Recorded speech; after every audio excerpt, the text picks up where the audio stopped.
Good morning. Good morning, Pastor Chip. Must be Thursday since we're on. Pastor John, we're glad you're here. Yep, we're so glad you came back this week. So we are excited. It's a sunny day here, hopefully. It's well, sunny who knows? As well. We're doing this a little bit ahead of time. Yep, sunny as well for you as well. So this morning, and again, we did it early. I was watching the opening ceremony, and they kept doing these clips of just people who are going to be part of the Olympic team. And they were probably intended to kind of encourage youngsters to hang with it. And they kept using the phrase, beginning steps. What were your beginning steps? What were your beginning steps? So I'll just grab hockey, because I know hockey was big in your life. Yeah. You probably remember your beginning steps of hockey. Dad took you there, or who took you there? No, My mom, actually. We started watching. We went and watched the Toledo Gold Digger. Yeah, nice. A long time ago, and we'd sit behind the goalie, and my mom was really into it. Yeah, and then my dad just took me, and so it was the beginning. So you had someone who encouraged you, and you grew up and played high school, and then I did the same for mine. And when I left there, I did lessons, and I do that now with my kids as well. So beginning steps, that's how it worked for me. So. And for me, I kind of grew up, it was a different generation. You really didn't specialize back then. I played football. The next Monday, I went out to basketball practice. The next Monday, I went out to baseball practice. But I always had parents who just encouraged me. And, you know, in that day and age, we played just pick up football in the yard and stuff. But beginning steps that really captured our fancies. So, what are beginning steps for you in faith? Who were your beginning steps? I mean, just that phrase, how did it all begin for you? So it had to start with my mom that took us, you know, and then really it was... Took you what? To church. To I mean, church, they took me to church. But we didn't go that often. I mean, we went on the holidays and stuff like that, and then we started Sunday school, and then mine was really like 6th, 7th grade. I had a youth director that just really, she kept inviting, and then we got into scripture, and then when I learned how to pray, it was probably my... But to some degree, even if it wasn't weekly... No. Your parents were the beginning. Oh, my parents were. And then precious people in that church who were meaningful to you. And and the same for me. I think I've said many times, and maybe not on tapes, but in sermons, I just grew up in church. I mean, it was just part of what we did. 8 o'clock worship every Sunday. And it was just expected and part of it.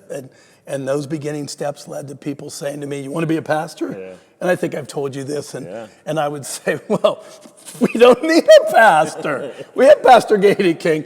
And everybody would do just what you do, laugh. And I never got that. I never got that until later. I guess you don't have to be this So you've always been kind of humble.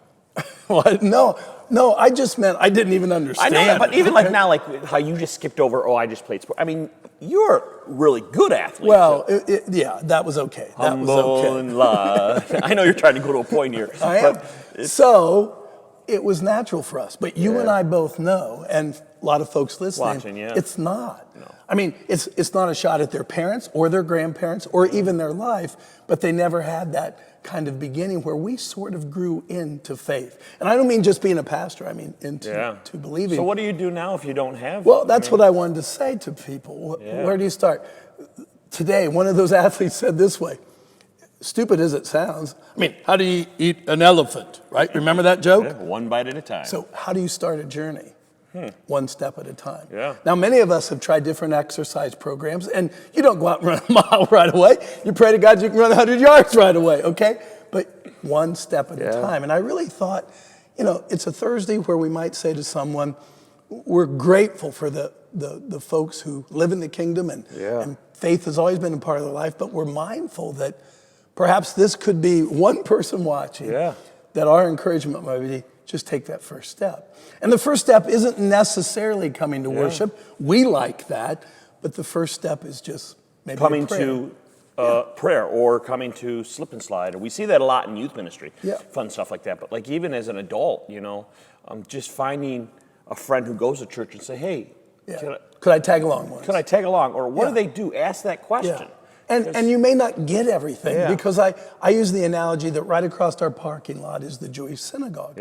And even with all the religious experience we have and even understanding of the Jewish faith, if we walk in there, some of that's going to seem pretty strange. And if you walk into our congregation, some of that's going to seem pretty strange initially.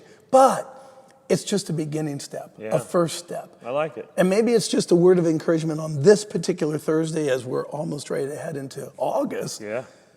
Might be the invitation to say, take that first step. Yeah. Just take that first step. I like it. I like it because I think it's interesting you ponder on that, because I think we are in a time to when people they don't have those first steps. So we have to, we as believers, you and me, watching right now, great hit. This is when you want to share or like, because this is how we have to invite people, because some people have no clue about Jesus. And if inviting someone makes you feel awkward, well, just encourage them to take that first step. And that first step could be a multiple of ways, but it's really just an invitation to say, now and then I'm sure God gives inklings to everyone. I remember when I was in school, I was kind of shy, so I'd always go to people, my pastor says I have to invite you once in a while, you can blame it on us, some pastor told me to come here, so that's cool. Well, and any congregation, any teaching, I mean, we're Christian people, so we primarily lift up the Christian faith, but a first step, it just hit me over the head this morning, having my breakfast cereal, watching people who have such skill and talents. Plus, it was a great geography lesson because it was the opening ceremony, much different, but places in the world, literally, not making fun, I've never heard of. I was going to say, And this channel ran a little globe on each one. That's cool. And it was cool. Yeah. It was really cool, the geography. Yeah. What sport would you be if you were going to be an Olympian? Badminton. No, my wife would be. She won the badminton championship at Capital University. Oh, how about that? I won the foosball.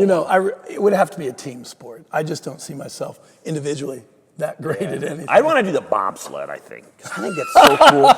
I'd be like a Jamaican Cool Runnings. Yeah, well, you'd be the anchor guy. And all of a sudden... No, I'd be in the front. No, because if they're running late, poof, off the back, and away we go. No. I think they want the heavy guys in the front. They do. It's those skinny guys that go in the back. The talent and the amount of skill, I got to tell you. It's unbelievable. I've never seen people do gymnastics, stuff like that, diving, stuff like that, any of the sports. So we wish them all well. We wish them all well. But really, we're kind of using those Olympics to say beginning steps, stepping stones, a first step. So you're invited. You're invited. You're invited. So what time are they invited if they want to come? We have worship here at 8 a.m. Every Sunday? Some of you like to get up. Yep. 9:15. 9:15. It has a little more of a contemporary feel, but the same sermon. Yep. 10:30 if you like to have coffee and read the newspaper, and you're welcome at each and all. Yeah, we would prefer you not to do the coffee and newspaper during the worship service. That's right. That's right. Yeah, that's good that you correct. Anyway, hope you have a blessed day. God be with you. Yep, you too. Take care.